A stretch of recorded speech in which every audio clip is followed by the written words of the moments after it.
చాలా స్ట్రగుల్ అయిపోయింది ప్రిపరేషన్ కి. అంటే కరెక్ట్ ఇన్స్టిట్యూట్ లేక మా యొక్క హోమ్ టౌన్ లో ప్రిపేర్ అవుతున్నాను. బట్ ఎప్పుడైతే సడన్ గా మా ఫాదర్ ఎక్స్పైర్ అయ్యారో నాకు ప్రిపరేషన్ అంటే ముందుకు తీసుకెళ్దామా లేకపోతే ఫ్యామిలీకి సపోర్ట్ గా నిలుద్దామా అనేసి డైలమాలో ఉన్నాను. ఐ థింక్ సెప్టెంబర్ లో అనుకుంటాను, అక్టోబర్ లో అనుకుంటాను. ఐటీమ్స్ వాళ్ళు ఉబరే సార్ది ఒక ఇంటర్వ్యూ 1 hour 40 minutes వీడియో అనుకుంటాను, అది రిలీజ్ అయింది. సో ఆ వీడియో అది నాకు ఎలా వచ్చిందో తెలియదు, ఫీల్డ్ లోకి వచ్చింది. ఆ వీడియో చూసిన తర్వాత ఖచ్చితంగా సివిల్స్ కి ప్రిపేర్ అవ్వాలి అని మైండ్ స్ట్రాంగ్ గా డిసైడ్ అయ్యాను.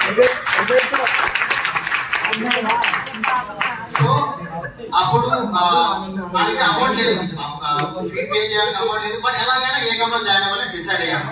అప్పటికి హైదరాబాద్కి వచ్చి కనుక్కొని ఫీజు ఎంత, స్ట్రక్చర్ ఎలా, ఎన్ని మంత్స్ టైం ఉంటుంది అనేసి టోటల్ గా అంతా కనుక్కొని బ్యాక్ వెళ్ళాను. వెళ్ళి తర్వాత నేను ఒక మంచి డెసిషన్ అయితే తీసుకున్నాను అనేసి ఇక్కడ ఏకంలో జాయిన్ అయిన తర్వాత తెలిసి నాకు ఫీల్ అయ్యాను. అది నిజం కూడా అయ్యింది. సో ఇక్కడ ఏంటంటే మెయిన్ గా మనము సివిల్స్ ప్రిపేర్ అవుతున్నాము, జాబ్ కొట్టేయాలి, సొసైటీకి మంచి పేరు తీసుకోవాలి. వేరే రీజన్స్ వల్ల మనకి ఇక్కడ వచ్చేసి ఒక ఆస్పిరెంట్ గా మనం ఇక్కడ జాయిన్ అవుతాం. ఉపరేషన్లు ఇంటర్వ్యూలో ఒక మాట అన్నారు, మా ఏకంలో జాయిన్ అయిన తర్వాత అతన్ని ఐఏఎస్ చేస్తామో లేదో తెలియదు, కానీ అతని ఒక బెస్ట్ స్టూడెంట్ గా, ఒక బెస్ట్ పర్సన్ గా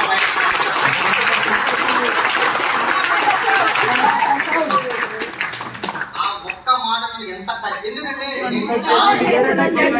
హైదరాబాద్ లో అలాగే ఢిల్లీ వెళ్ళాను, అలాగే హోమ్ టౌన్స్ బెంగళూరులో ఎక్కడైతే ఇన్స్టిట్యూట్స్ ఉన్నాయో వాటి ప్రతి ఒక్క దానికి వెళ్ళాను నేను. ఎందుకంటే నాకు టీచర్స్ కాదు కావాల్సింది, నాకు గురువు, నన్ను కొట్టి దండించి నాకు చదువు చెప్పే గురువులు కోసం వెతుకుతున్నాను.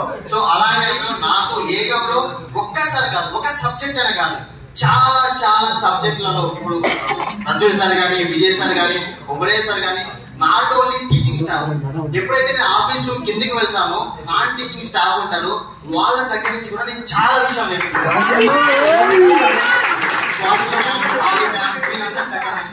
ఎందుకంటే నాకు ఒక చిన్న హ్యాబిట్ ఉండేది, ఒక సర్టన్ ఏజ్ వరకు నేను ఒక ఎక్స్ట్రా వర్డ్ కొన్నాను. మా నాన్నగారు ఎప్పుడైతే ఎక్స్పైర్ అయిపోయారో నేను చాలా ఎవరితో మాట్లాడలేకుండా, ఐ మీన్ నా జీవితం ఇంకే అనే టైప్ లో మాట్లాడి, నేను మీకు చాలా మంది నా బ్యాచ్ మేట్స్ తెలిసి ఉంటుంది, 7 months వరకు నేను ఎవరితోనూ మాట్లాడలేదు. క్లాస్ రావడం, బెంచ్ లో కూర్చోవడం, వెళ్ళిపోవాలి. ఎప్పుడైతే మాక్ పంచాయతీ ఒక ప్రోగ్రామ్ వచ్చిందో మళ్ళీ నిద్ర లేపింది. నిజంగా నా జీవితంలో one of the great person, అలాగే లవ్ఫుల్ పర్సన్ ఎవరు ఉన్నారంటే విజయ్ సార్.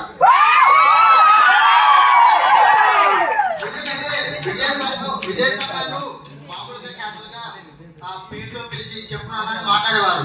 బట్ వాక్ పని చేద్దాం చెప్పరా గణేష్ అంటే అది ఆ ఫీలింగ్ ఒక టీచర్ కి ఎప్పుడు వస్తుందో అంటే కదా, ఎప్పుడైతే వీడు మనవాట వీడికి నేర్పించాలి అని ఎప్పుడైతే థింగ్ వస్తుందో అప్పుడు మళ్ళీ క్లోజ్ గా మూవ్ అవుతారు అనమాట. సో ఇక్కడికి వచ్చి ఇంతసేపు నేను యాక్చువల్ గా ప్రిపేర్ అవ్వలేదు, బట్ ఏదో వాగేస్తున్నాను. ఓకే, సో ఇక్కడ ఏంటంటే కదా, ఇక్కడ చెప్పే ప్రతి ఒక్క వాక్యం, ప్రతి ఈ స్టేజ్ మీదకి వచ్చి మనకి సన్మానం చెప్తున్నారంటే దాని వెనకాల ఎంతో పరమార్థం ఉంది కాబట్టి మన క్లాస్ లో చెప్తున్నారు. Thank you so much ma'am, thank you so much sir, thank you so much each and ever.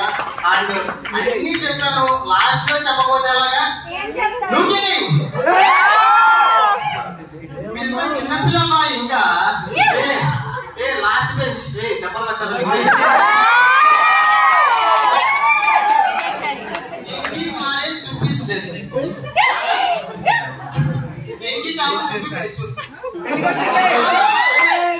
ఒక వర్గం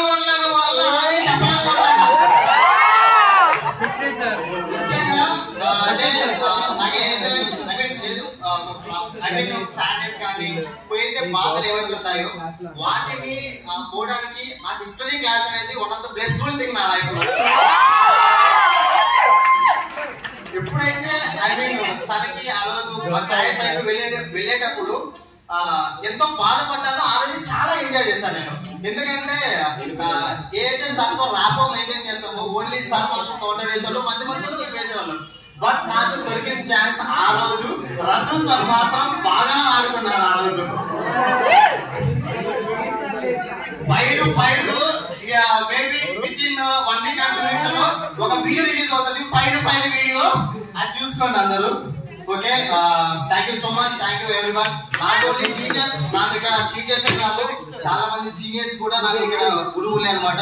మీ దగ్గర నుంచి మీకు తెలియకపోవచ్చు, అంటే మమ్మల్ని ఎవరు క్లాస్ లేకపోయినా కానీ ఇక్కడ కూర్చొని కొంతమంది ప్రిపేర్ అవుతూ ఉంటారు. సో వాళ్ళని చూసినప్పుడు నాతో నేర్చుకోవాలి, అంటే నాతో పాటు ఒక కాంపిటేటర్ ముందుకు వెళ్తున్నారు, నేను కూడా నేర్చుకోవాలి. అలాగే ఎవరైనా పెద్దవాళ్ళు ఐ మీన్ నా బ్యాచ్ ముందు వాళ్ళు ఏదన్నా వాళ్ళ సజెషన్స్ అడిగి నేర్చుకోవాలి. సో మీరు కూడా నాకు అందరూ thank you so much. Thank you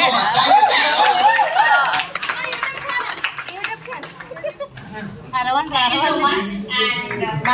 ఇప్పుడు మీరు ఎవరైనా ఇక్కడికి వచ్చి